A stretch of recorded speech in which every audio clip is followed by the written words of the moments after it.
today's Old Testament lesson from 2 Samuel chapter 11, verses 1 through 15. And last we left David. He was a humble shepherd boy who was taking on Goliath with nothing but a sling and 5 smooth stones. And a lot of time has passed since then. And David has risen now to be the king of Israel. In the spring of the year, the time when kings go out to battle, David sent Joab with his officers and all Israel with him. They ravaged the Ammonites and besieged Rabbah. But David remained in Jerusalem. It happened late one afternoon, when David rose from his couch and was walking out on the roof of the king's house, that he saw from the roof a woman bathing. The woman was very beautiful.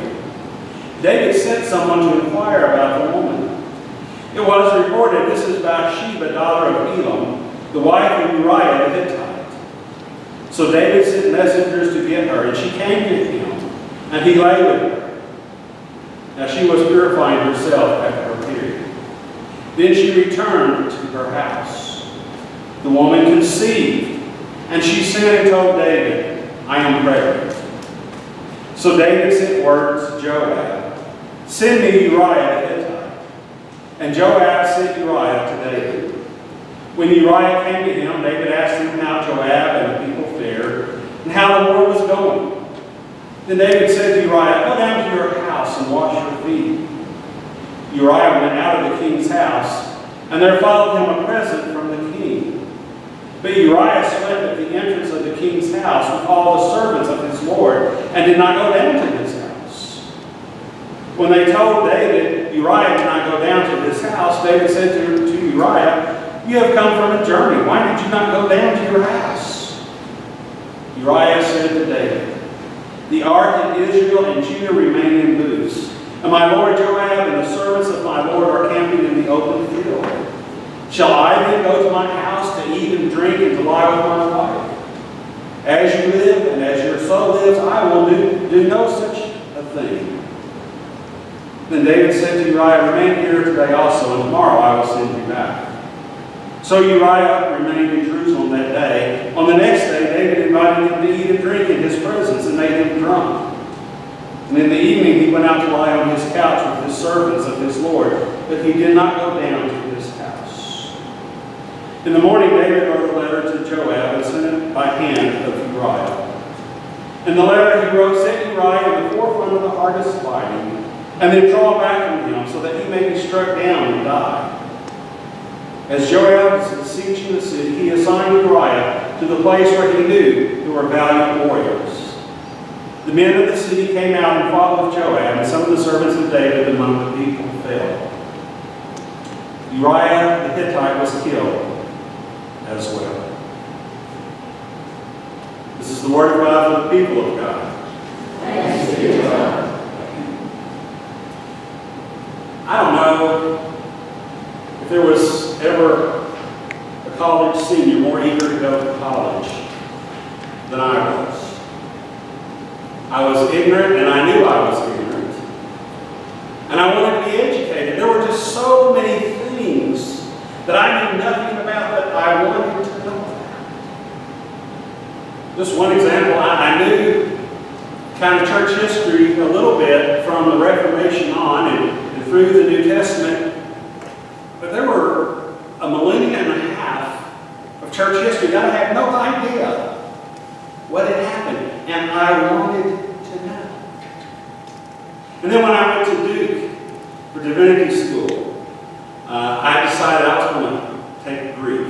It's not required at Duke.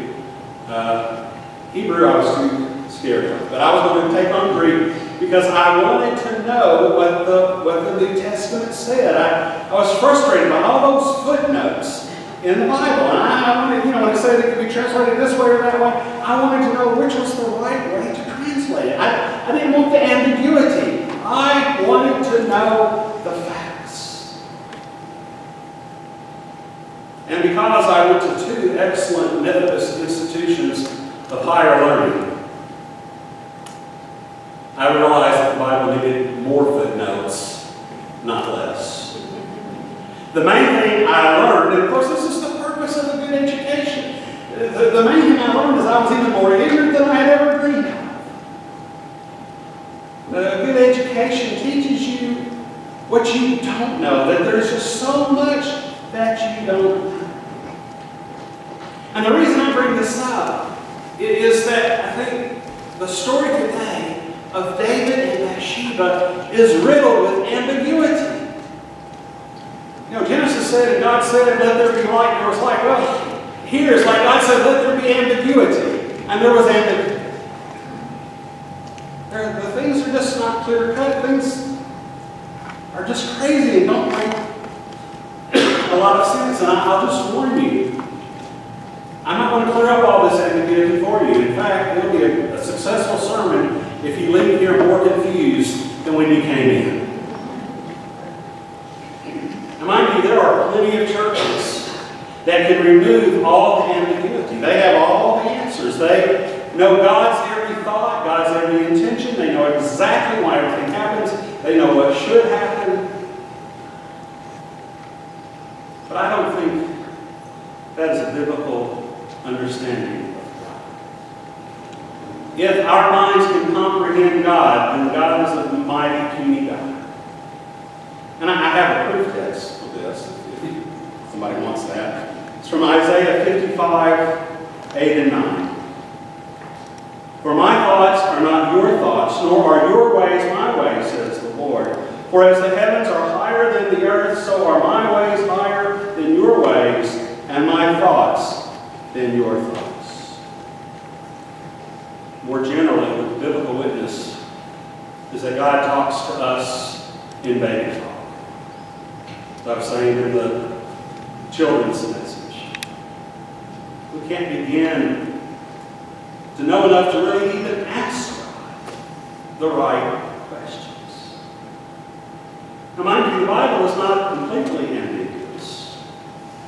The main thing the Bible teaches us is that God loves us, God cares for us, God forgives us, God wants to be in covenant with us. Now that is crystal clear.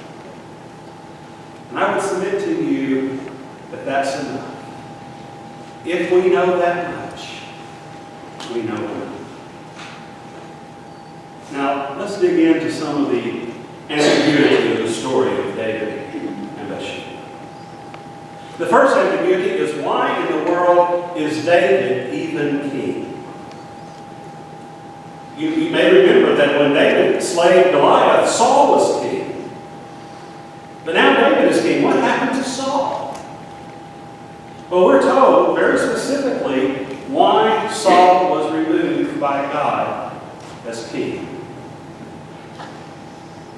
It says, the Bible says that God commanded Saul and the Israelites to attack a town and to destroy every man, woman, child, and animal in the city. Now, God commanding genocide is problematic and ambiguous in its own light. But I have to deal with that in a different day, in a different sermon. I'll just say this much. It is possible to accept that the Israelites believed that was God's will without us having to believe it was God's will. But in the story, Saul kills, he spares the king and his family. That was okay with God. He kills everybody else, women and children. Kills all the inferior animals, but they save the best animals. And they say, it's a little bit doubtful where they were really going to. They say they were just going to kill these other animals at a later time as a sacrifice. But we're told because because Saul did not kill all those animals, God removed him as king for his disobedience. But now look at what David did. It's not just adultery. Sometimes we focus on that, and that is bad. Don't want to downplay that at all. But he committed murder. Can you imagine Uriah carrying his own death notice in his hand?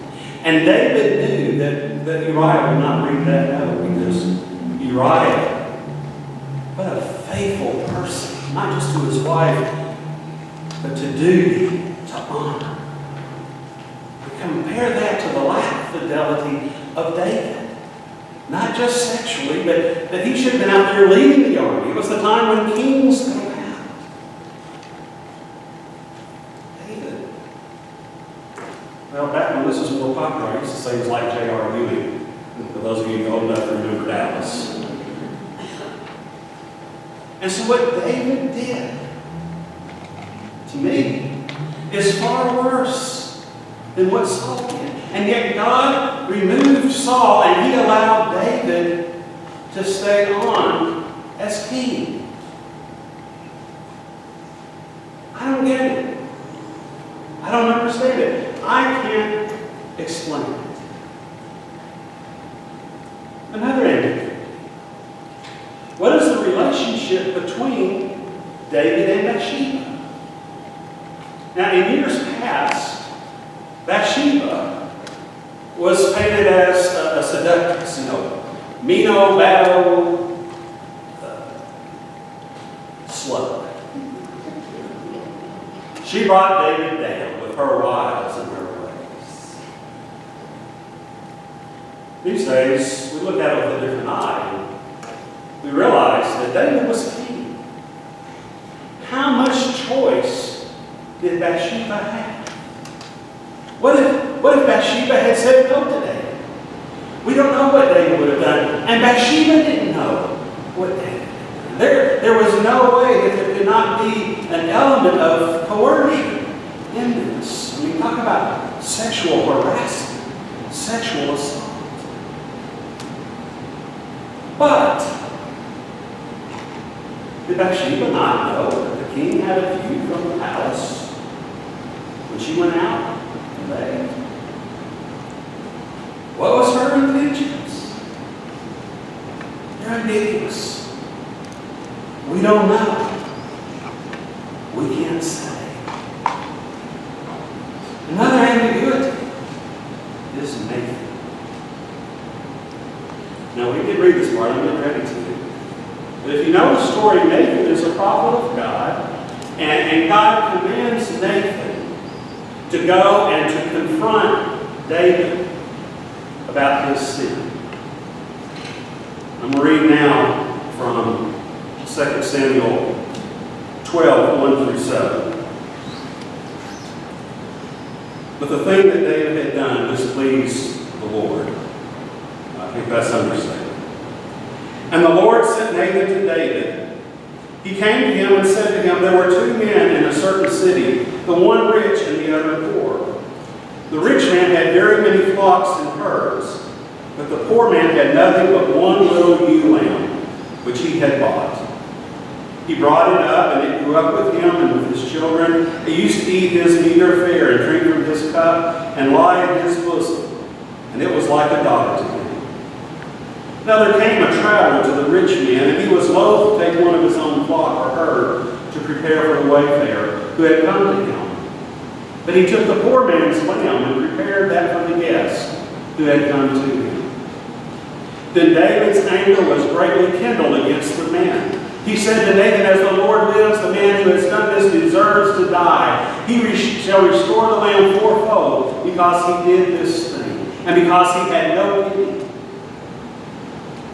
Nathan said to David, you are the man. Now from this, you might think that Nathan became David's implacable foe. But it is not so. Not only did Nathan continue to support David as king, he supported the child of David and Bathsheba as Solomon to be David's successor, even though there were other brothers, older brothers, who should have been first in line, born to other mothers. Now, the child first conceived by David and Bathsheba died. But then David went ahead and married Bathsheba, and their son Solomon became the next king with God's blessing.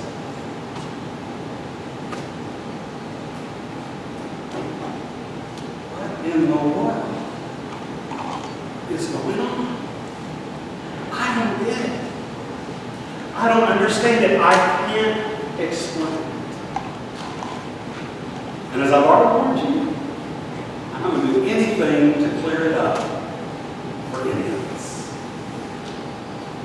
But I think there are at least three, there's three that I came up with, three important lessons that we can learn from all this ambiguity in the story.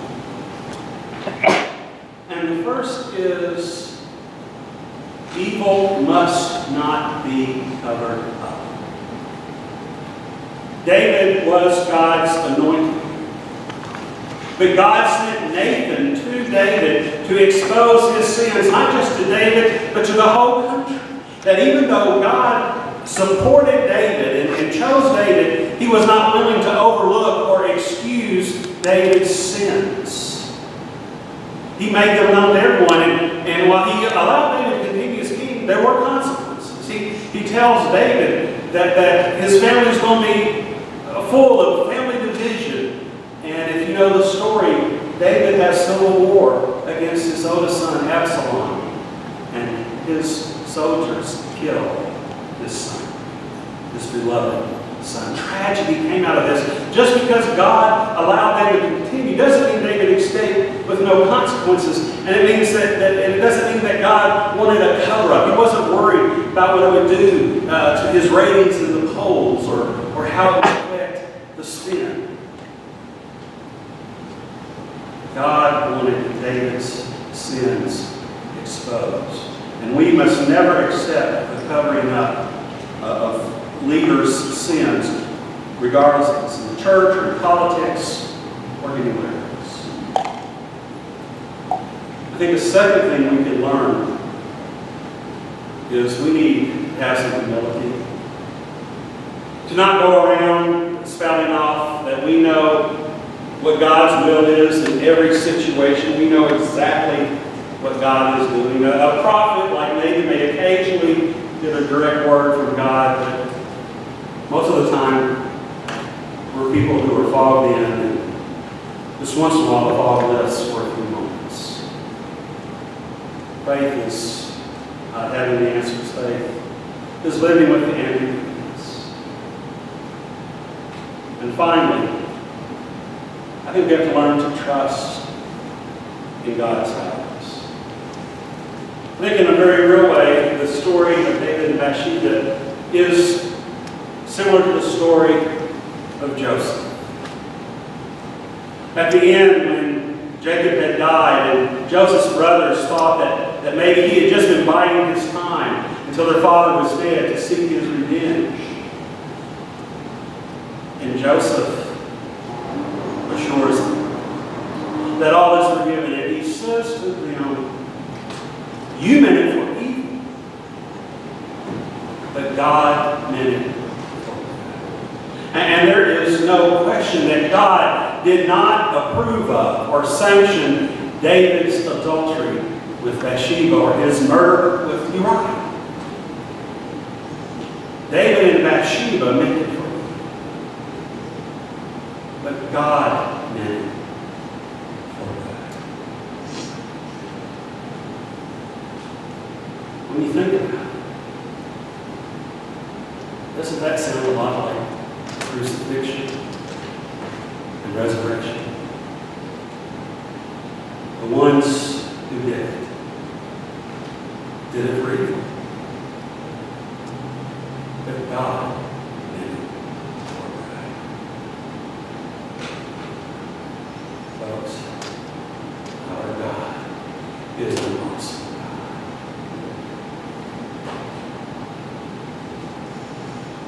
Praise